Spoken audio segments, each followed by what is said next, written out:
بسم الله الرحمن الرحيم. അസ്സലാമു അലൈക്കും വറഹ്മത്തുള്ളാഹി. അൽഹംദുലില്ലാഹി റബ്ബിൽ ആലമീൻ. അസ്സലാത്തു വസ്സലാമു അലാ റസൂലിഹിൽ അമീൻ വഅലാ ആലിഹി വസഹ്ബിഹി അജ്മഈൻ. അമ്മാ ബഅദ്.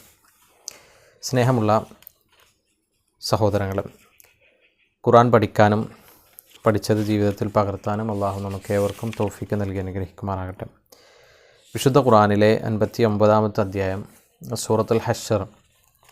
സൂറത്തുൽ ഹശ്റിലെ 7 വരെയുള്ള ആയത്തുകളാണ് നമ്മൾ ഇതുവരെ എടുത്തിട്ടുള്ളത്.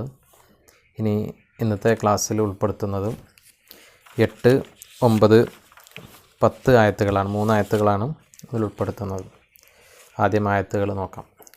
അഊദു ബില്ലാഹി മിനശ് ശൈത്വാനിർ റജീം. ബിസ്മില്ലാഹിർ റഹ്മാനിർ റഹീം. للفقراء المهاجرين الذين أخرجوا من ديارهم وأموالهم يبتغون فضلا من الله ورضوانا وينصرون الله ورسوله أولئك هم الصادقون والذين تبوأوا الدار والإيمان من قبلهم يحبون من هاجر إليهم ولا يجدون في صدورهم حاجة مما أوتوا ويؤثرون على أنفسهم ولو كان بهم خصاصة ومن يوق شح نفسه فأولئك هم المفلحون. والذين جاءوا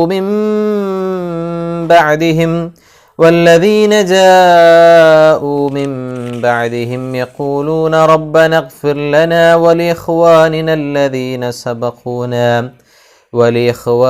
الذين سبقونا بالإيمان ولا تجعل في قلوبنا غلا للذين آمنوا ربنا إنك رؤوف رحيم. 8, 9, 10 ആയത്തുകളാണ് അപ്പോൾ ഇതിൽ ഉൾക്കൊള്ളിച്ചിട്ടുള്ളത്. 6, 7 ആയത്തുകളിൽ പ്രധാനമായി സൂചിപ്പിച്ച വിഷയം നമുക്കറിയാം. യുദ്ധത്തിൽ ലഭിക്കുന്ന സ്വത്തിനെ 2 തരത്തിലാണ് ഇസ്ലാം പരിചയപ്പെടുത്തിയിട്ടുള്ളത്. ഒന്ന്, യുദ്ധത്തിൽ പടയൊരുക്കി അതിൽ പടയാളികൾ ഏറ്റുമുട്ടി ഉണ്ടാകുന്ന ശത്രുപക്ഷത്തിൽ നിന്ന് ലഭിക്കുന്ന സ്വത്ത്, ഗനീമത്ത് സ്വത്ത്. മറ്റൊന്ന്, യുദ്ധം ചെയ്യാതെ തന്നെ ശത്രുക്കളിൽ നിന്ന് ലഭിക്കുന്ന, അതിന് അവരെ ഉപരോധിച്ചോ ഒക്കെ ലഭിക്കുന്ന, അവർ വിട്ടേച്ചു പോയ സ്വത്ത്, അതാണ് ഫൈ. അപ്പോൾ ആ ഫൈൻ്റെ ഓഹരി അത് ആർക്കൊക്കെയാണ് നൽകേണ്ടത്, അത് നൽകേണ്ട വിഭാഗങ്ങൾ ആരൊക്കെയാണ്, അതിൽ ആ വിഭാഗങ്ങൾക്കത് നൽകാനുള്ള കാരണം എന്താണ്, ഇത്രയും കാര്യങ്ങളാണ് ഇപ്പോൾ ഈ 6, 7 ആയത്തുകളിലൊക്കെ സൂചിപ്പിച്ചത്. ഇനി 8-ാമത്തെ ആയത്തിൽ ആ പറഞ്ഞ സാധുക്കളായ ആളുകൾ, മിസ്കീനുകൾ എന്ന് പറഞ്ഞാൽ അതിൽ ആരൊക്കെയാണ് വരിക? റസൂലുള്ളാഹി സ്വല്ലല്ലാഹി അലൈഹി വസല്ലമക്ക് ആ ഫൈഇൻ്റെ ഓഹരിയിൽ നിന്നുണ്ട് 5 വിഭാഗങ്ങൾക്ക് നൽകപ്പെടണം എന്ന് പറഞ്ഞതിൽ ആ 5 വിഭാഗത്തിൽ റസൂലുള്ളാഹി സ്വല്ലല്ലാഹി അലൈഹി വസല്ലമ കഴിഞ്ഞാൽ ആരൊക്കെയാണ് അതിലുള്ളത്? അതിൽ ആ പറഞ്ഞ മിസ്കീനുകൾ, അവരെ ഒന്ന് വിശദീകരിച്ചെന്നാണ്. ആ സാധുക്കൾ എന്ന് പറഞ്ഞതിൽ ആരോ വരിക? അതിൽ ഫുഖറ, ആർക്കാണ് അത് കൊടുക്കേണ്ടത്? ദരിദ്രർക്ക്. ഫഖീറിൻ്റെ ബഹുവചനാണ് ഫുഖറ. ഫുഖറ. ലിൽ ഫുഖറ, ദരിദ്രർക്ക്. അൽ മുഹാജിരീന, ഹിജ്റ ചെയ്തു വന്ന അഥവാ മുഹാജിറുകളായ ദരിദ്രർക്ക്. അല്ലദീന ഉഖ്രിജൂ മിൻ ദിയാരിഹിം വ അംവാലിഹിം, അവരെങ്ങനെയുള്ളവരാണ്? മുഹാജിറുകൾ എങ്ങനെയാണ് വന്ന ആളുകൾ? എങ്ങനെ വന്നവരാണ്? ഉഖ്രിജൂ, അഖ്റജ എന്ന് പറഞ്ഞാൽ പുറത്താക്കി എന്നാണ്. ഉഖ്രിജ എന്ന് പറഞ്ഞാൽ പുറത്താക്കപ്പെട്ടു എന്നാണ് അർത്ഥം. അപ്പോൾ അവർ പുറത്താക്കപ്പെട്ടവരാണ്. മിൻ ദിയാരിഹിം, ദാറിൻ്റെ ബഹുവചനാണ് ദിയാർ, അവരുടെ വീടുകളിൽ നിന്ന്. വ അംവാലിഹിം, മാലുൻ ജംഅ് ബഹുവചനം അംവാൽ, അവരുടെ സ്വത്തുക്കളിൽ നിന്ന്. അപ്പോൾ സ്വന്തം ഭവനങ്ങളിൽ നിന്ന്, തങ്ങളുടെ ഭവനങ്ങളിൽ നിന്നും സ്വത്തുക്കളിൽ നിന്നൊക്കെ പുറത്താക്കപ്പെട്ടവരായ, ഹിജ്റ ചെയ്തു വന്ന അഥവാ മുഹാജിറുകളായ, സ്വദേശം വിട്ടു വന്നവർ എന്നാണ് മുഹാജിറുകൾ. ഈ മുഹാജിറുകളായ ദരിദ്രർക്ക് ആണ് അത് നൽകേണ്ടത്. അവർക്കാണ് അതിലൊരു വിഭാഗം എന്ന് പറഞ്ഞത്. യബ്തഗൂന, അവരെങ്ങനെ ഇതിന് വന്നത്? അവർ സ്വത്താഗ്രഹിച്ചു വന്നവരാണോ? അല്ലെങ്കിൽ മക്കയേക്കാൾ മദീനയിൽ കച്ചവടത്തിന് നല്ല പറ്റിയ നാടാണ്, അതുകൊണ്ട് അവിടെ അല്ലെങ്കിൽ ഞാൻ സ്നേഹിക്കുന്ന പെണ്ണൊക്കെ ഇപ്പോൾ ഈ ഹിജറ പോണയിലുണ്ട്, അതുകൊണ്ട് ഞാനിപ്പം അവരെ കൂടെ പോയിട്ടില്ലെങ്കിൽ എനിക്ക് നഷ്ടപ്പെടും. ഇതൊന്നുമല്ല അവരെ കാരണം. മറിച്ച് യബ്തഗൂന ഫദ്ലം മിനല്ലാഹി വറിദ്വാന, എന്താഗ്രഹിച്ചുകൊണ്ട്? യബ്തഗൂന ആഗ്രഹിച്ചുകൊണ്ട്, കൊതിച്ചുകൊണ്ട്, ഫദ്ലം മിനല്ലാ അള്ളാഹുവിൽ നിന്നുള്ള ഔദാര്യം, ദയ പ്രതീക്ഷിച്ചുകൊണ്ട്, ആഗ്രഹിച്ചുകൊണ്ട്. ഇബ്തഗ ആഗ്രഹിക്കുക. യബ്തഗൂന ഫദ്ലം മിനല്ലാഹി വറിദ്വാൻ. റിള എന്ന് പറഞ്ഞാൽ നമുക്കറിയാം തൃപ്തിയാണ്. അപ്പോൾ റിദ്വാൻ എന്ന് പറഞ്ഞാൽ അള്ളാഹുവിൻ്റെ തൃപ്തി, അള്ളാഹിൻ്റെ പൊരുത്തം. അപ്പോൾ അള്ളാഹുവിൻ്റെ പൊരുത്തവും അള്ളാഹുവിൻ്റെ തൃപ്തിയും, ഫദ്ൽ എന്ന് പറഞ്ഞാൽ ഔദാര്യം, ദയ എന്നൊക്കെയാണ് അർത്ഥം. ഹാദാ മിൻ ഫദ്ലി റബ്ബി, ഇതെൻ്റെ റബ്ബിൻ്റെ അനുഗ്രഹമാണ്. അല്ലാഹുമ്മ ഇന്നി അസ്അലുക മിൻ ഫദ്ലിക, അള്ളാഹുവെ നിൻ്റെ ഫദ്ലിൽ നിന്ന് ഞാൻ ചോദിക്കുന്നു എന്നൊക്കെ പറയാൻ പഠിപ്പിച്ച പ്രാർത്ഥനകൾ നമുക്കറിയാം. അപ്പോൾ ഫദ്ൽ എന്ന് പറഞ്ഞാൽ ഔദാര്യം, ദയ എന്നൊക്കെയാണ് അർത്ഥം. അപ്പോൾ അള്ളാഹുവിൽ നിന്നുള്ള ദയയും റിദ്വാൻ, അള്ളാഹുവിൻ്റെ പൊരുത്തവും ആഗ്രഹിച്ചുകൊണ്ട്. വയൻസുറൂന അല്ലാഹ വറസൂല, മാത്രമല്ല അള്ളാഹുവിനെയും റസൂലിനെയും സഹായിച്ചു കൊണ്ടിരിക്കുന്നവരുമാണവർ മുഹാജിറുകൾ. അള്ളാഹിനെയും റസൂലിനെയും സഹായിക്കുക എന്ന് പറഞ്ഞാൽ അള്ളാഹിൻ്റെയും റസൂലിൻ്റെ മാർഗത്തിൽ അവരെ കൊണ്ട് ചെയ്യാവുന്നതൊക്കെ ചെയ്തുകൊണ്ടിരിക്കുന്നവരാണ്. ഉലായിക ഹുമുസ് സ്വാദിഖൂൻ, അവർ തന്നെയാണ് സത്യവാന്മാർ, സ്വാദിഖായ സത്യസന്ധരായ ആളുകൾ. അപ്പോൾ ഇവിടെ ആർക്കാണ് പിന്നെ ആ പറഞ്ഞ സാധുക്കളിൽ വരുന്ന ആ ഫൈഇൻ്റെ ഓഹരിയിൽ നിന്ന് നൽകേണ്ടത്? അത് പ്രധാനമായി റസൂലുള്ളാഹി സ്വല്ലല്ലാഹി അലൈഹി വസല്ലമക്ക് മദീനയിൽ കിട്ടിയൊരു സ്വത്താണിത്, ബനൂ നദീറിൽ നിന്ന്. അതുകൊണ്ട് തന്നെ അവർക്ക് അവിടെ ഏറ്റവും കൂടുതൽ ആവശ്യക്കാരായിട്ടുള്ള ആളുകൾ അത് ഈ പറഞ്ഞ മുഹാജിറുകളാണ്. അതുകൊണ്ടാണ് മുഹാജിറുകളിലെ ദരിദ്രർക്ക് നൽകണം എന്ന് പ്രത്യേകമായി അവിടെ സൂചിപ്പിച്ചത്. അതുകൊണ്ട് തന്നെ റസൂലുള്ളാഹി സ്വല്ലല്ലാഹി അലൈഹി വസല്ലമ ആ ഫൈയിൽ നിന്ന്, ഇപ്പോൾ ബനൂ നദീർ ഗോത്രത്തെ ഉപരോധിച്ചപ്പോൾ ലഭിച്ച ഫൈയിൽ നിന്ന് കൂടുതലും നൽകിയത് ഈ പറഞ്ഞ പോലെ ആ സ്വത്വത്തിൽ നിന്ന് റസൂലുള്ളാഹി സ്വല്ലല്ലാഹി അലൈഹി വസല്ലം മുഹാജിറുകൾക്കാണ് നൽകിയത്. മുഹാജിറുകൾക്ക് നൽകാനുള്ള കാരണം ഇതാണ്. നമുക്കറിയാം, ഇപ്പോൾ മക്കയിൽ നിന്ന് മദീനയിലേക്ക് അവർ വന്നത് ഈ പറഞ്ഞ പോലെ അവർ ഇപ്പോൾ സുഹൈബുർ റൂമി റളിയല്ലാഹു അൻഹുവിൻ്റെ ചരിത്രമൊക്കെ നമ്മൾ പുതിയ ഹിജറ വർഷം വരുമ്പോൾ ഹിജറയുടെ പാഠങ്ങൾ നമ്മൾ മനസ്സിലാക്കാറുണ്ട്. അപ്പോൾ അതിൽ സൂചിപ്പിക്കുന്ന പ്രധാനപ്പെട്ട ഒരു സംഭവമാണ് സുഹൈബുർ റൂമി റളിയല്ലാഹു അൻഹു. അദ്ദേഹം റോമിൽ നിന്ന് മക്കയിൽ വന്നു. അവിടെ വന്ന് കച്ചവടം ചെയ്ത് സ്വന്തം കഴിവ് കൊണ്ടുണ്ടാക്കിയ സ്വത്തുണ്ടായിരുന്നു. അദ്ദേഹം മദീനയിലേക്ക് ഹിജറ പോണ സമയത്ത് മക്കയിലെ മുശ്രിക്കുകൾ അദ്ദേഹത്തെ തടുത്തു.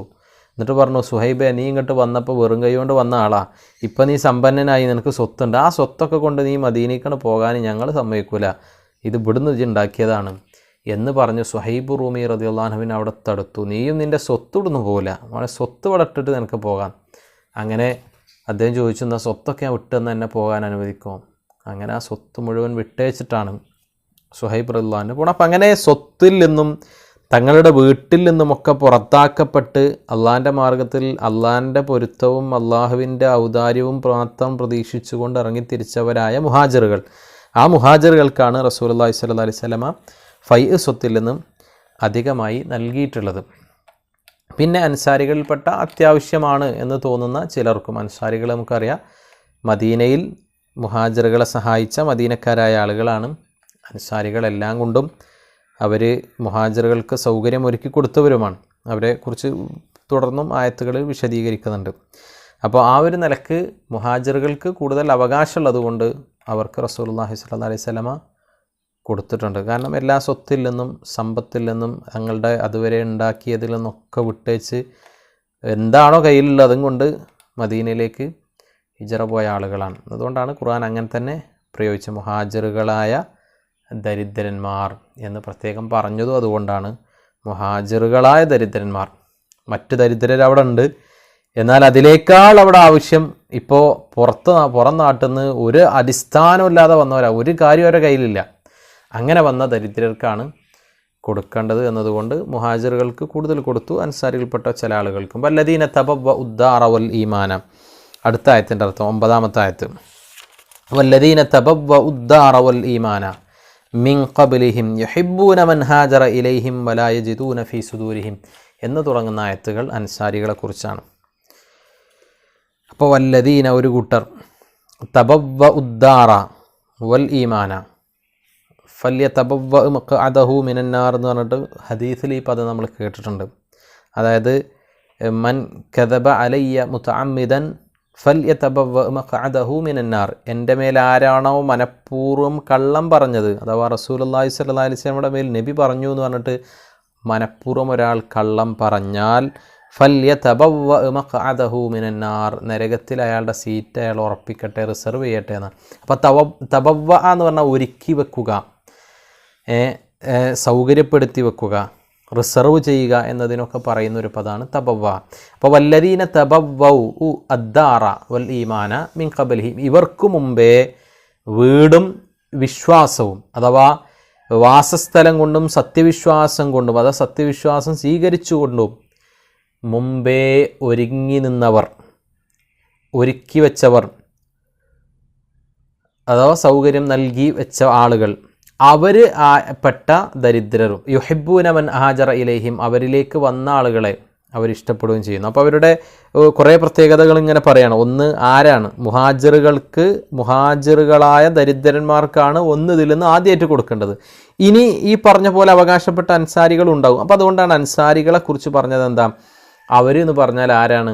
ഇവർ വരുന്നതിന് മുമ്പേ വീടൊരുക്കി വെച്ചവരാണ്, വിശ്വാസം സ്വീകരിച്ചവരാണ്, അവരിലേക്ക് ഹിജറ വന്ന മുഹാജിറുകളെ സ്നേഹിക്കുന്നവരാണ്. അതാണ് യുഹിബ്ബൂന മൻ ഹാജറ ഇലൈഹിം വലാ യജിദൂന ഫീ സുദൂരിഹിം ഹാജതൻ മിമ്മാ ഊതു, മാത്രമല്ല വലാ യജിദൂന ഫീ സുദൂരിഹിം, അവരുടെ ഹൃദയങ്ങളിൽ അവർ കണ്ടെത്തുന്നില്ല ഹാജത്തൻ, ആവശ്യം, മിമ്മാ ഊതു, അവർക്ക് നൽകപ്പെട്ടതിൽ, അതായത് അവർക്ക് ജീവിതത്തിൽ കിട്ടിയ സമ്പത്തും സൗകര്യങ്ങളൊക്കെ ഉണ്ട്, അതിൽ അവർക്ക് അവരുടെ മനസ്സിൽ വല്ലാത്ത ആഗ്രഹവും ആശയമൊന്നും ആ സ്വത്തുക്കളോടും സൗകര്യങ്ങളോടുമില്ല. വയുസിറൂന അല അംഫുസിഹിം, അതുകൊണ്ട് തന്നെ അവർക്ക് എന്തിനു സാധിക്കുന്നു? വയുസിറൂന അല അംഫുസിഹിം, തങ്ങളെക്കാൾ മറ്റുള്ളവരെ പരിഗണിക്കാൻ, യുസിറൂന എന്നാൽ പ്രാധാന്യം കൊടുക്കാൻ, മറ്റുള്ളവർക്ക് തങ്ങളെക്കാൾ, തങ്ങളുടെ ദേഹങ്ങളെക്കാൾ മറ്റുള്ളവർക്ക് പ്രാധാന്യം കൊടുക്കാൻ അവർക്ക് സാധിക്കുന്നു. വലൗകാന ബിഹിം ഖസ്വാസ, ഖസ്വാസ എന്ന് പറഞ്ഞാൽ അവിടെ ദാരിദ്ര്യം എന്നാണ് ഉദ്ദേശിക്കുന്ന പദത്തിൻ്റെ അർത്ഥം. അതായത് വിടവ്, പിന്നെ എന്താ പറയുക, ഒരു ഗ്യാപ്പ് എന്നതിലൊക്കെ, അല്ലെങ്കിൽ അടിയന്തര ആവശ്യം, ഖാസ്വായ പ്രത്യേകമായൊരു കാര്യം എന്നൊക്കെയാണ് അർത്ഥം. അപ്പോൾ വലൗകാന ബിഹിം ഖസ്വാസ, അവർക്ക് തന്നെ ഒരു ആവശ്യം, ദാരിദ്ര്യം ഒക്കെ ഉണ്ടായാൽ പോലും, അവർക്ക് തന്നെ ദാരിദ്ര്യത്തിലാണെങ്കിൽ പോലും തങ്ങളെക്കാൾ മറ്റുള്ളവർക്ക് അവർ പരിഗണന കൊടുക്കും. വമൻ യൂഖ ശുഹ നഫ്സിഹി ഫഉലൈക ഹുമുൽ മുഫ്ലിഹൂൻ, അപ്പോൾ ആരാണോ മനസ്സിൻ്റെ ഷുഹിൽ നിന്ന്, പിശുക്കിൽ നിന്ന്, യൂഖ എന്ന് പറഞ്ഞാൽ രക്ഷപ്പെട്ടത്, ഫഉലൈക ഹുമുൽ മുഫ്ലിഹൂൻ, അവർ തന്നെയാണ് വിജയിക്കുന്നവർ. അപ്പോൾ ഇവിടെ മനസ്സിലാക്കേണ്ട ഒരു കാര്യം എന്ന് പറഞ്ഞാൽ, ഒന്ന്, അൻസാരികൾ നേരത്തെ തന്നെ വീടും വിശ്വാസവും ഒരുക്കി വെച്ചവരെന്ന് പറഞ്ഞതിൻ്റെ അർത്ഥം റസൂലുള്ളാഹി സ്വല്ലല്ലാഹി അലൈഹി വസല്ലം സ്വഹാബത്തൊക്കെ മക്കയിലാകുമ്പോൾ തന്നെ അവിടേക്ക് ഹജ്ജിന് അൻസാരികളായ ആളുകൾ, അഥവാ മദീനയിൽ നിന്നുള്ള ആളുകൾ ഹജ്ജിന് വരാറുണ്ടായിരുന്നു, മുസ്ലിങ്ങളല്ലാത്ത തന്നെ ആളുകൾ. അവർ ഇസ്ലാമിലേക്ക് റസൂലുള്ളാഹി സ്വല്ലല്ലാഹി അലൈഹി വസല്ലം മക്കയിൽ വെച്ച് അവരെ കണ്ട് ഇങ്ങനെ ഇസ്ലാമിനെ കുറിച്ച് പരിചയപ്പെടുത്തിയിരുന്നു. ആദ്യത്തിൽ അങ്ങനെ വന്ന ഒരു സംഘം, 12 പേരടങ്ങുന്ന സംഘം, അവർ നബിയോട് സംസാരിച്ചു, ഇസ്ലാം സ്വീകരിച്ചു, ബൈഅത്ത് ചെയ്തു. അതാണ് ബൈഅത്തുൽ അഖബ, അത്തുൽ ഊല, ഒന്നാമത്തെ അഖബ ഉടമ്പടി ഉണ്ടാകുന്നത് അങ്ങനെയാണ്. അവർ പറഞ്ഞു റസൂലുള്ളാഹി സ്വല്ലല്ലാഹി അലൈഹി വസല്ലം, ഞങ്ങൾ അവിടെ പോയി ഇസ്ലാമിനെ പറഞ്ഞു കൊടുക്കും. അങ്ങനെ ആളുകൾക്ക് അത് പറഞ്ഞു കൊടുത്തു. പിറ്റേ വർഷം വന്നപ്പോൾ 70 പുരുഷന്മാരും 2 സ്ത്രീകളടങ്ങുന്ന ഹജ്ജിൻ്റെ ഒരു സംഘം വന്നു. അവർ മുസ്ലിമായി, അവർ ഇസ്ലാം സ്വീകരിച്ചു, അവർ റസൂലുള്ളാഹി സ്വല്ലല്ലാഹി അലൈഹി വസല്ലമയുമായി ബൈഅത്ത് ചെയ്തു. രണ്ടാം അഖബ ഉടമ്പടി അതാണ്. അഥവാ മദീനയിൽ, ഇപ്പോൾ മക്കയിൽ വളരെ രൂക്ഷമായ പ്രതിസന്ധി, പീഡനം അനുഭവിക്കുകയാണ്. മദീനയിൽ വന്നാൽ നിങ്ങൾക്ക് വേണ്ട എല്ലാ സൗകര്യങ്ങളും ഞങ്ങൾ നൽകാമെന്ന ഉടമ്പടി ചെയ്തിട്ടാണ് റസൂലുള്ളാഹി സ്വല്ലല്ലാഹി അലൈഹി വസല്ലം പിന്നെ ഹിജ്റക്ക് ഒരുങ്ങുന്നത്. അപ്പോൾ റസൂലുള്ളാഹി സ്വല്ലല്ലാഹി അലൈഹി വസല്ലമയും സ്വഹാബത്തൊക്കെ മുഹാജിറുകളായി അവിടെ എത്തുന്നതിന് മുമ്പേ അവർക്ക് വേണ്ടി വീടൊരുക്കി വെച്ച, അവർക്ക് വേണ്ടി വിശ്വാസം നേരത്തെ സ്വീകരിച്ച ഈ പറഞ്ഞ അൻസാരികളിൽപ്പെട്ട ആളുകളിലും ദരിദ്രരുണ്ട്, അവർക്കും ഇതിൽ അവകാശമുണ്ട്. റസൂലുള്ളാഹി സ്വല്ലല്ലാഹി അലൈഹി വസല്ലം മദീനയിൽ എത്തിയ ഉടനെ ചെയ്ത് തന്നെ ഓരോ മുഹാജിറിനെ ഓരോ അൻസാരി സഹോദരനെ ഏൽപ്പിച്ചു കൊടുക്കുക ചെയ്തു. അങ്ങനെ മുഹാജിറുകളെ അൻസാരികൾ ഇങ്ങനെ അവരെ വീട്ടിലേക്ക് കൂട്ടിക്കൊണ്ടുപോയി. സ്വന്തം സഹോദരനായിട്ടാണ് കൂട്ടിക്കൊണ്ടുപോകണത്, അല്ലാതെ വെറും ഒരു അതിഥിയായിട്ടല്ല. വീടിൻ്റെ ഒരു ഭാഗം അവർക്ക് വിട്ടുകൊടുത്തു. 2 ഭാര്യമാരുള്ളവർ, ചിലർ ഒരു ഭാര്യയെ തൊലാക്കിയിൽ അവർക്ക് വിവാഹം ചെയ്തു കൊടുത്തു. കച്ചവടത്തിൽ പങ്കാളികളാക്കി, സൗകര്യം ചെയ്തു കൊടുത്തു, ജീവിക്കാനുള്ള മാർഗങ്ങൾ നൽകി. ഇനി തങ്ങൾക്ക് തന്നെ പട്ടിണി ഉണ്ടെങ്കിൽ പോലും അതറിയിക്കാതെ മറ്റുള്ളവർക്ക് ഭക്ഷണം കൊടുത്തു. ഒരിക്കൽ റസൂലുള്ളാഹി സ്വല്ലല്ലാഹി അലൈഹി വസല്ലം സദസ്സിൽ ഒരാൾ വന്നിട്ട് പറഞ്ഞു, നബി 3 ദിവസമായി ഭക്ഷണം കഴിച്ചിട്ട് എനിക്ക് ഭക്ഷണം വേണം. അങ്ങനെ നബി സല്ലല്ലാഹു അലൈഹി വസല്ലം ആദ്യം എന്ത് ചെയ്തു? സ്വന്തം നബിയോടാണല്ലോ പരാതി പറഞ്ഞത്. സ്വന്തം വീട്ടിലൊക്കെ ആളെ പറഞ്ഞു വെച്ചു ഒരു അതിഥിക്ക് കൊടുക്കാനുള്ള ഭക്ഷണം ഉണ്ടോ. പക്ഷെ ഒരു വീട്ടിലും അതിഥിക്ക് കൊടുക്കാനുള്ള ഭക്ഷണമല്ലായിരുന്നു റസൂലുള്ളാഹി സ്വല്ലല്ലാഹു അലൈഹി വസല്ലമയുടെ ഭാര്യമാരുടെ വീട്ടിൽ. അബൂ ത്വൽഹാ റളിയല്ലാഹു അൻഹു, പ്രമുഖ അൻസ്വാരിയായ അബൂ ത്വൽഹാ റളിയല്ലാഹു അൻഹു പറയാണ്, നബിയെ നിങ്ങൾ അതിഥിയെ ഞാൻ കൂട്ടിക്കൊണ്ടുപോകാം. അദ്ദേഹത്തിനറിയാം വീട്ടിൽ ഒരു അതിഥിക്ക് കൊടുക്കാനുള്ള ഭക്ഷണമൊന്നുമില്ല, വീട്ടിൽ അല്പം ഭക്ഷണമുള്ളൂ. ആ ഭക്ഷണം ഒരു അതിഥിക്ക് കൊടുത്താൽ പിന്നെ കുട്ടികൾക്കും അവർക്കും കഴിക്കാൻ ഉണ്ടാവില്ല. അദ്ദേഹം ഭാര്യനെ നേരെ പോയി കണ്ടിട്ട് പറഞ്ഞു, മക്കൾ എന്തെങ്കിലും പറഞ്ഞ് വേഗം കിടത്തിയുറക്കുക, എന്നിട്ട് നമുക്ക് റസൂലുള്ളാഹി സ്വല്ലല്ലാഹു അലൈഹി വസല്ലമയുടെ അതിഥിയെ ഭക്ഷിപ്പിക്കേണ്ടതുണ്ട്. നമുക്ക് നമ്മുടെ അവിടുത്തെ അറേബ്യൻ സമ്പ്രദായം നമുക്കറിയാം, ഇസ്ലാമികമായ മര്യാദയും അത് തന്നെയാണ്, ഒന്നിച്ചിരുന്ന് ഭക്ഷണം കഴിക്കുക എന്നുള്ളത്. അപ്പോൾ അതിഥിയോടൊപ്പം ഭക്ഷണം കഴിക്കുമ്പോൾ നമുക്കും കൂടിയും ഞാനും കൂടിയും കഴിച്ചാൽ അതിഥിക്ക് കൊടുക്കാനുണ്ടാവില്ല. അതുകൊണ്ട് നീ മെല്ലെ വിളക്ക് അണയുന്നത് പോലെ വിളക്കൊന്ന് അണക്കണം.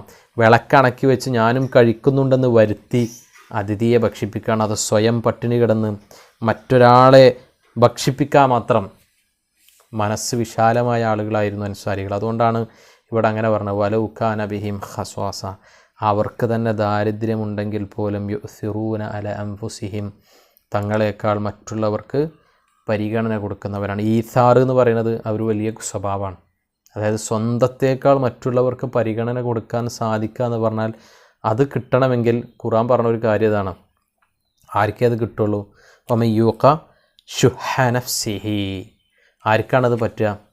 മനസ്സിൻ്റെ ഒരു പിടുത്തുണ്ട്. ഷുഹ് എന്ന് പറഞ്ഞാൽ അതാണ്, കയ്യിലുള്ളത് കൊടുക്കാൻ ഒട്ടും താല്പര്യം ഉണ്ടാവില്ല. കയ്യിലുള്ളത് കൊടുക്കുന്ന കാര്യത്തിൽ വല്ലാത്ത പിശുക്ക്, അതോടൊപ്പം ഒരു സ്വഭാവം കൂടി ഉണ്ടാവും, വേറെയുള്ളത് എങ്ങനെയെങ്കിലും കിട്ടിയെങ്കിലും എന്ന കൊതി. ഇത് രണ്ടും കൂടി ചേർന്നതിനാണ് ഷുഹ് എന്ന് പറയാം. ഇതിൽ നിന്ന് മനസ്സിനുണ്ടാകുന്ന ഈ ഷുഹിൽ നിന്ന്, അഥവാ കൊടുക്കാനൊട്ടും താല്പര്യമില്ലാത്ത മറ്റുള്ളവരുടേത് കൂടി കിട്ടണമെന്ന് ആഗ്രഹിക്കുന്ന മനസ്സിൻ്റെ ആ പിശുക്കിൽ നിന്ന് ആർക്കാണോ രക്ഷപ്പെടാൻ കഴിഞ്ഞത് അവരാണ് വിജയിക്കുന്ന ആളുകൾ. അപ്പോൾ അതിലേക്ക് എത്തിപ്പെടാൻ ഇവർക്ക് സാധിച്ചതുകൊണ്ടാണ് അൻസ്വാരികൾക്ക് ഈ വലിയൊരു ഗുണം കിട്ടിയത്. മറ്റുള്ളവർക്കത് ചെയ്യാൻ പറ്റാത്തത് എന്തുകൊണ്ടാണ്? മനസ്സിൻ്റെ ഈ ഷുഹിൽ നിന്ന് രക്ഷപ്പെടാത്തത് കൊണ്ടാണ്. ആയിഷ റളിയല്ലാഹു അൻഹയുടെ അടുക്കലേക്ക് വീട്ടിലേക്ക് ഒരിക്കലൊരു സ്ത്രീ വന്നു, അവരുടെ 2 പെൺകുട്ടികളെയും കൊണ്ട്. എന്നിട്ട് ആയിഷ റളിയല്ലാഹു അൻഹയോട് പറഞ്ഞു, ഞങ്ങൾ ഭക്ഷണം കഴിച്ചിട്ട് കുറച്ച് ദിവസമായി, കുട്ടികൾക്കെങ്കിലും എന്തെങ്കിലും കൊടുക്കാൻ വേണം. ആയിഷ റളിയല്ലാഹു അൻഹ നോക്കുമ്പോൾ വീട്ടിൽ കാര്യമായിട്ടൊന്നുമില്ല, 3 ഈത്തപ്പഴം കിട്ടി. ആ 3 ഈത്തപ്പഴം അവരെ കയ്യിൽ കൊടുത്തു. അപ്പോൾ അവരും കഴിച്ചിട്ടില്ലല്ലോ, അതുകൊണ്ട് തന്നെ കുട്ടികൾക്ക് ഓരോന്ന് കൊടുത്തു. ഒന്ന് അവർ കഴിക്കാൻ വേണ്ടി ഇങ്ങനെ വായിലേക്ക് എടുക്കുമ്പോഴേക്ക് കുട്ടികൾക്ക് കിട്ടിയതൊക്കെ വേഗം കഴിച്ചിട്ട് ഉമ്മാൻ്റെ കയ്യിലുള്ള ഇമൊക്കെ ഇങ്ങനെ നോക്കുകയാണ്. വായിലേക്ക് എടുത്തു വെച്ച ഈത്തപ്പഴം ആ ഉമ്മ കുറേ ദിവസമായി ഭക്ഷണം കഴിച്ചിട്ട് ആ ഉമ്മയും അത് 2 ഭാഗമാക്കി ചീന്തിയിട്ട് തൻ്റെ കുട്ടികൾക്ക് കൊടുത്തു. ആയിഷ റളിയല്ലാഹു അൻഹ പറയാം, ഈ സംഭവം ഞാൻ നബി സല്ലല്ലാഹു അലൈഹി വസല്ലമയോട് പറഞ്ഞു. അപ്പോൾ നബി സല്ലല്ലാഹു അലൈഹി വസല്ലം പറയാം, അവരുടെ ആ പ്രവൃത്തി മൂലം അവർ സ്വർഗാവകാശിയായി തീർന്നിരിക്കുന്നു എന്നാണ്. അതായത് സ്വന്തം വിശപ്പിനെ അവിടെ പരിഗണിച്ചില്ല മക്കൾക്ക് വേണ്ടി. ആ പറഞ്ഞ പോലെ യുസിറൂന അല അൻഫുസിഹി എന്ന് പറഞ്ഞാൽ സ്വന്തത്തേക്കാൾ മറ്റുള്ളവരെ പരിഗണിക്കാൻ കഴിയാം, അതിന് സ്വന്തത്തിന് ആവശ്യമുണ്ടെങ്കിൽ പോലും എന്നതാണ് ഇവിടെ സൂചിപ്പിച്ചത്. ആ ഒരു ഗുണം മനസ്സിൻ്റെ പിശുക്കിൽ നിന്ന് രക്ഷപ്പെടാൻ സാധിച്ചവരാണ് അൻസാരികൾ. ആർക്കാണോ അതിന് സാധിക്കുന്നത് അവരാണ് വിജയികളെന്ന് വിശുദ്ധ ഖുർആൻ അവിടെ സൂചിപ്പിക്കുകയാണ്. അടുത്ത ആയത്ത് 10-ാമത്തെ ആയത്ത്. 10-ാമത്തെ ആയത്തിൽ സൂചിപ്പിക്കുന്നത് ഇനി ഈ പറഞ്ഞ ആളുകൾ മാത്രമല്ല, ഇപ്പോൾ മുഹാജിറുകൾ അൻസാരികളും കാലം കഴിഞ്ഞാൽ പിന്നെ അതില്ലല്ലോ. അപ്പോൾ ഖുർആനിലെ ഈ ആയത്തിൽ പറഞ്ഞ അടുത്ത വിഭാഗം എന്ന് പറയുന്നത് ആരാണ്? ഏത് കാലഘട്ടത്തിലും ഉണ്ടാകാം. ഏത് ഇസ്ലാമിക ഭരണാധികാരികൾ ഈ പറഞ്ഞ പോലെ ഇസ്ലാമിക ഭരണകൂടമുള്ള പ്രദേശങ്ങളിൽ പറഞ്ഞ സ്വത്ത് പിന്നെയും കടന്നു വരാം. അപ്പോൾ ആ സ്വത്തിൽ നിന്ന് ആർക്കൊക്കെ നൽകാം എന്നതിൻ്റെ അടുത്തൊരു വിശദീകരണമാണ് 10-ാമത്തെ ആയത്തിൽ നൽകുന്നത്. വല്ലദീന ജാഊ മിൻ ബഅദിഹിം, ഇനി അവർക്ക് ശേഷം വന്നവർ, അതായത് അവർക്ക് ശേഷം വന്ന ദരിദ്രന്മാർക്ക്. അപ്പോൾ 2 വിഭാഗം ആദ്യം പറഞ്ഞു, ഒന്ന് മുഹാജിറുകളായ ഫഖീറുകൾ അഥവാ ദരിദ്രന്മാർ, പിന്നെ അൻസാരികളിൽപ്പെട്ട ദരിദ്രന്മാർക്ക്, 3ാമത് ഫൈയിൽ നിന്ന് കൊടുക്കാൻ പറ്റിയ ഈ സാധുക്കൾ എന്ന് പറഞ്ഞ ദരിദ്രന്മാരിൽ വരുന്ന ആരാണ്? വല്ലദീന ജാഊ മിൻ ബഅദിഹിം, ഇവർക്കു ശേഷം വന്നവർ. യഖൂലൂന റബ്ബന, അവർ പറയും ഞങ്ങളുടെ റബ്ബേ ഗഫിർ ലന, ഞങ്ങൾക്ക് നീ പുറത്തു തരണേ. വലി ഇഖ്വാനിന അല്ലദീന സബഖൂന ബിൽ ഈമാൻ, വലി ഇഖ്വാനിന, അഖുൻ്റെ ബഹുവചനായിട്ട് പ്രയോഗിക്കുന്ന മറ്റൊരു ബഹുവചനാണ് ഇഖ്വാൻ. അഖുൻ ഇഖ്വത്ത് പറയും. അതേപോലെ ഇഖ്വാൻ എന്ന് പറഞ്ഞാൽ സഹോദരങ്ങൾ. വലിയ ഇഖ്വാനിനല്ലദീന സബഖൂനാ, ഞങ്ങളെ മുൻകടന്നവരായ ബിൽ ഈമാൻ, വിശ്വാസം കൊണ്ട് ഞങ്ങളെ മുൻകടന്നവരെന്ന് പറഞ്ഞാൽ ഞങ്ങൾക്ക് മുമ്പേ വിശ്വാസം സ്വീകരിച്ചവരായ ഞങ്ങളുടെ സഹോദരങ്ങൾക്ക് നീ പുറത്തു കൊടുക്കണേ, ഞങ്ങൾക്കും പുറത്തു തരണേ അവർക്കും പുറത്തു തരണേ. ഇത് നല്ലൊരു പ്രാർത്ഥനയാണ്. മനസ്സറിഞ്ഞ് വിശ്വാസികളായ മറ്റു സഹോദരങ്ങൾക്ക് വേണ്ടി പ്രാർത്ഥിക്കുക എന്ന് പറഞ്ഞാൽ അത് മുഅ്മിനുകളുടെ ഒരു പ്രത്യേകത കൂടിയാണ്. അപ്പോൾ അതുകൂടിയാണ് ഇവിടെ നമുക്ക് പഠിപ്പിച്ചു തരുന്നത്. മറ്റൊരാൾക്ക് വേണ്ടി പ്രാർത്ഥിക്കുന്നതും ശരിക്ക് കൂലി കിട്ടുന്ന കാര്യമാണ്. അതായത് നമുക്ക് വേണ്ടി പ്രാർത്ഥിക്കുന്നതിന് പുറമെ മറ്റുള്ളവർക്ക് നന്മ കിട്ടാനും വേണ്ടി പ്രാർത്ഥിക്കുക, മറ്റുള്ളവർക്ക് പുറത്തു കിട്ടാനും വേണ്ടി. അത് ജീവിച്ചിരിക്കുന്നവരനാവണമെന്നില്ല, മരിച്ചവർ, നമ്മുടെ മാതാപിതാക്കൾ, നമ്മുടെ സഹോദരങ്ങൾ, നമ്മുടെ വീട്ടിൽ നിന്നോ അല്ലാതെ കുടുംബങ്ങളിൽ നിന്നോ നമ്മുടെ ബന്ധുക്കളിൽ നിന്നോ കൂട്ടുകാരിൽ നിന്നോ ഒക്കെയായി മരണപ്പെട്ടു പോയ ആളുകളുടെ നന്മയ്ക്ക് വേണ്ടിയും ഇതുപോലെ പ്രാർത്ഥിക്കാം. അതേപോലെ അവരോട് ദേഷ്യമൊന്നും ഇല്ലാതിരിക്കാനും അവരെ പഴിക്കാതിരിക്കാനും ചീത്ത പറയാതിരിക്കാനും. പ്രത്യേകിച്ച് റസൂലുള്ളാഹി സ്വല്ലല്ലാഹി അലൈഹി വസല്ലമയുടെ സഹാബത്തിന് ചീത്ത പറയാമെന്ന് പറഞ്ഞാൽ ലാ തസുബ്ബു അസ്ഹാബി. റസൂലുള്ളാഹി സ്വല്ലല്ലാഹി അലൈഹി വസല്ലം പറഞ്ഞു, എൻ്റെ സ്വഹാബത്തിനെ നിങ്ങൾ ചീത്ത പറയരുത്. ആരെങ്കിലും എൻ്റെ സ്വഹാബത്തിനെ ചീത്ത പറഞ്ഞാൽ, എന്നിട്ട് നബി സല്ലല്ലാഹി അലൈഹി വസല്ലം പറയാണ്, അവരൊരു മുദ്ദ് ദാനം ചെയ്ത ദാനത്തിൻ്റെ അടുത്തേക്ക് എത്തൂല. നിങ്ങൾ ഉഹുദ് മലയോളം സ്വർണം ദാനം ചെയ്താലും അവർ ഒരു ഇങ്ങനെ പിടിയിൽ ദാനം ചെയ്തതിൻ്റെ അത്രയോ അല്ലെങ്കിൽ അതിൻ്റെ പകുതിയോ ആകൂല ഉഹുദ് മലയോളം സ്വർണം നിങ്ങൾ ദാനം ചെയ്താലും എന്ന് റസൂലുള്ളാഹി സ്വല്ലല്ലാഹി അലൈഹി വസല്ലം പറയാം. അപ്പോൾ അത്ര പുണ്യവാന്മാരാണ്, അത്ര കൂലി കിട്ടുന്നവരാണ് നബി സല്ലല്ലാഹി അലൈഹി വസല്ലമയുടെ സ്വഹാബത്ത്. അവർ ഈ റസൂലുള്ളാഹി സ്വല്ലല്ലാഹി അലൈഹി വസല്ലമയുടെ അമനത്തുൽ അസ്ഹാബി എന്ന് റസൂലുള്ളാഹി സ്വല്ലല്ലാഹി അലൈഹി വസല്ലം പറഞ്ഞു, ആകാശത്തിലെ നക്ഷത്രങ്ങൾ ആകാശത്തിന് സുരക്ഷയാകുന്നത് പോലെ എൻ്റെ സ്വഹാബത്ത് ഈ ദീനിൻ്റെ സുരക്ഷയാണ് എന്നൊക്കെ റസൂലുള്ളാഹി സ്വല്ലല്ലാഹി അലൈഹി വസല്ലം സ്വഹാബികളെക്കുറിച്ച് പറഞ്ഞത് വളരെ വിശദമായി നമ്മൾ പലപ്പോഴായി കേട്ടിട്ടുള്ളതാണ്. സാധാരണയായിട്ട് സ്വഹാബികളെ കുറ്റം പറയുന്നവരാണ് ഷിയാക്കളിലെ അധിക വിഭാഗവും. അഥവാ അവർ അലി റളിയല്ലാഹു അൻഹുവിനെ ഒഴികെ ബാക്കിയുള്ളവരൊക്കെ അധികവും ശാപപ്രാർത്ഥന നടത്തുന്നവരാണ്, സ്വഹാബത്തിനെ ചീത്ത പറയുന്നവരാണ്. അതിലേറ്റവും രൂക്ഷമായി പറയുന്നവരാണ് റാഫിളി വിഭാഗക്കാർ. അതുകൊണ്ടാണ് ഇമാം മാലിക് റഹിമഹുല്ലയൊക്കെ ഫൈഇൻ്റെ ഓഹരിയിൽ നിന്ന് ഈ റാഫിള വിഭാഗക്കാർക്ക്, അത്തരം വിഭാഗക്കാർക്ക് കൊടുക്കുക പോലും ചെയ്യരുത് എന്ന് മാലിക് റഹിമഹുല്ലയൊക്കെ വിധിക്കാൻ പോലും കാരണം അവരുടെ കാലഘട്ടത്തിൽ അത്തരം ആളുകൾ ഉണ്ടായിരുന്നു. ഇക്കാലഘട്ടത്തിലും അത്തരം ആളുകൾ ഷിയാക്കളുടെ കൂട്ടത്തിലുണ്ട്, സ്വഹാബത്തിനൊക്കെ ചീത്ത പറയുന്നത്. അപ്പോൾ മുസ്ലിം ഭരണാധികാരികൾ ആ വിഷയത്തിൽ ശ്രദ്ധിക്കാൻ വേണ്ടി അത്തരം ഫത്വ വരെ അവർ കൊടുത്തിരുന്നു. അപ്പോൾ അത്തരത്തിൽ റസൂലുള്ളാഹി സ്വല്ലല്ലാഹി അലൈഹി വസല്ലം പറഞ്ഞ ഈ മൂന്ന് വിഭാഗം എന്ന് പറഞ്ഞാൽ മിസ്കീനുകളെയാണ് ഈ വിഭജിച്ച് ഇങ്ങനെ കൊണ്ടുവരുന്നത്. അതായത് ഫക്കീർ എന്ന് പറഞ്ഞാൽ മുഹാജിറുകളിലെ ഫക്കീറുമാർ വരും, അൻസാരികളിലെ ഫക്കീർ വരും. അത് ആ കൂടുതൽ കൊടുക്കേണ്ടത് ആദ്യം പറഞ്ഞവർക്ക്, പിന്നെയും കൊടുക്കാനുണ്ടെങ്കിൽ രണ്ടാമത് പറഞ്ഞ്. പിന്നെ മൂന്നാമത് പറഞ്ഞ ഈ വിഭാഗം എന്ന് പറഞ്ഞാൽ ഇത് താബികളെക്കുറിച്ചാണ്, അഥവാ സ്വഹാബത്തിന് ശേഷം വന്ന താബികളെക്കുറിച്ചാണ് ഇവിടെ പ്രധാനമായി സൂചിപ്പിച്ചത്. താബികൾ മാത്രമല്ല, അവർക്ക് ശേഷം വരുന്നവരൊക്കെ അതിൽ വരുന്നവരാണ്.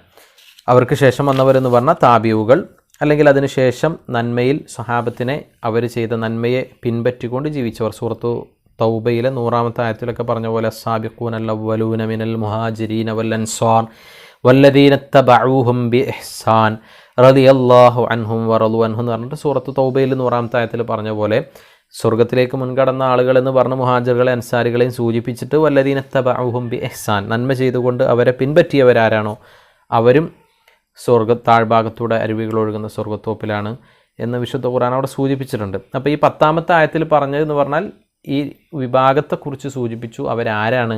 താബികളാണ്, പിന്നീട് വരുന്ന ആളുകളാണ്. അതല്ലെങ്കിൽ ഖിയാമത്ത് നാൾ വരെ അവരെ നന്മയെ പിൻപറ്റിക്കൊണ്ട് സ്വഹാബികളെ മാതൃകയാക്കിക്കൊണ്ട് പ്രവർത്തിക്കുന്ന ആളുകളിലെ ദരിദ്രരാണ്.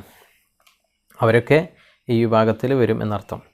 അവരുടെ ഒരു പ്രാർത്ഥനയാണ് ഇവിടെ കൊടുത്തത്. ഈ പറഞ്ഞ പ്രാർത്ഥന നമുക്കൊക്കെ പ്രാവർത്തികമാക്കാനുള്ളതാണ്. മറ്റുള്ളവർക്ക് വേണ്ടി, നന്മക്ക്, മറ്റ് സഹോദരങ്ങൾക്ക്, സത്യവിശ്വാസികൾക്ക് വേണ്ടി പ്രാർത്ഥിക്കുക എന്നുള്ളത് പ്രതിഫലമുള്ള കാര്യമാണ് എന്നതുകൂടി ഇതിൻ്റെ കൂടി പറഞ്ഞു തരികയാണ്. വലാത്ത ജഅൽ ഫീ ഖുലൂബിന, അവർക്ക് പുറത്ത് കിട്ടണം, ഞങ്ങൾക്ക് പുറത്ത് തരുന്ന പോലെ അവർക്കും പുറത്തു കൊടുക്കണേ എന്ന് പറഞ്ഞതിൻ്റെ കൂടെ പറഞ്ഞതാണ് വലാത്ത ജഅൽ ഫീ ഖുലൂബിന, ഞങ്ങളുടെ ഹൃദയത്തിൽ നീ ഉണ്ടാക്കല്ലേ. ഗില്ല് എന്ന് പറഞ്ഞാൽ വിദ്വേഷം, ഗില്ല് എന്ന് പറഞ്ഞാൽ വെറുപ്പ് അല്ലെങ്കിൽ വിദ്വേഷം, പക, ചതി, അങ്ങനത്തേനൊക്കെ പറയുന്നൊരു പദമാണ് ഗില്ലുൻ. വലാ തജഅൽ ഫീ ഖുലൂബിന ഗില്ലൽ ലില്ലദീന ആമനൂ, ഞങ്ങളുടെ ഹൃദയങ്ങളിൽ വിശ്വസിച്ച ആളുകളോട് നീ പകയും വിദ്വേഷമൊന്നും അല്ലെങ്കിൽ വിദ്വേഷമൊന്നും ഞങ്ങളുടെ ഹൃദയങ്ങളിൽ ഉണ്ടാക്കല്ലേ. റബ്ബന, ഞങ്ങളുടെ റബ്ബെ, ഇന്നക റഊഫ് റഹീം, നീ ഏറെ വാത്സല്യമുള്ളവനാണ്, കാരുണ്യവാനാണ്. റഊഫ് എന്ന് പറഞ്ഞാൽ വാത്സല്യമുള്ളവൻ, റഹീം എന്ന് പറഞ്ഞാൽ കാരുണ്യവാനുമാണ്. അപ്പോൾ ഇത്രയാണ് ഇതിൽ പ്രധാനമായി മനസ്സിലാക്കാനുള്ളത്. അള്ളാഹു കൂടുതൽ പഠിക്കാനും ജീവിതത്തിൽ പകർത്താനും തൗഫീഖ് നൽകി അനുഗ്രഹിക്കുമാറാകട്ടെ. വസ്സലല്ലാഹു അലാ നബീന മുഹമ്മദിൻ വഅലാ ആലിഹി വസഹ്ബിഹി അജ്മഈൻ. അസ്സലാമു അലൈക്കും.